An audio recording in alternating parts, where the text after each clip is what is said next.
পারি, আসলে সবকিছু শেয়ার করা উচিত না। মনে করেন আমি যে কফিটা খাবো, দেখবেন যে কফিটা আরেকজন খেয়ে ফেলছে এরকম। জাহান অন্তরা কি কফি খেতে খেতে মিথিলা রহমানকে ইঙ্গিত করে কিছু বলল? আসলে সব কিছু শেয়ার করা উচিত না। আমার মনে হয় ছোট থেকে ছোট জিনিসও কখনো সোশ্যাল মিডিয়াতে শেয়ার করা উচিত না। পরে দেখা যাবে আপনার প্ল্যান হওয়ার আগেই নষ্ট হয়ে যাবে। হ্যাঁ দর্শক, জাহান অন্তরা এমনটাই বলেছে। ইতোমধ্যেই জাহান অন্তরা বড় একটি শপ নিয়েছে। এবার সে আরেকটি শপ নেবে বলে জানিয়েছেন।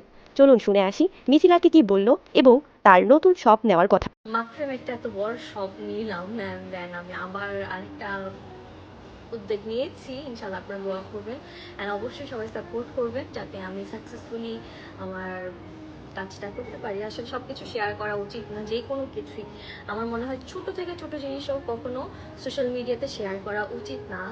পরে দেখা যাবে যে আপনার প্ল্যান মানে হওয়ার আগেই হচ্ছে সব নষ্ট হয়ে যাবে। তারপর আমি যেটা শেয়ার করলাম আমার কিছুটা কমপ্লিট হয়েছে, দ্যাটস দ্য রিজন মনে হলো যে এখন তো কিছুটা বলতেই পারি আপনাদেরকে। তারপরেও আমার মনে হয় অনেক কিছুই সোশ্যাল মিডিয়াতে না শেয়ার করাই ভালো। দেখবেন যে আপনি বলছিলেন যে মনে করেন আমি যে কফিটা খাবো, দেখবেন যে কফিটা আরেকজন খেয়ে ফেলছে এরকম।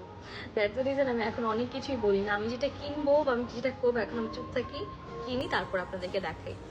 বা আমার কাছে ওই সব জিনিসটা আসলে অত বেশি পছন্দ না। যতটুকু পারি কমই দেখানোর চেষ্টা করি এখন সোশ্যাল মিডিয়াতে।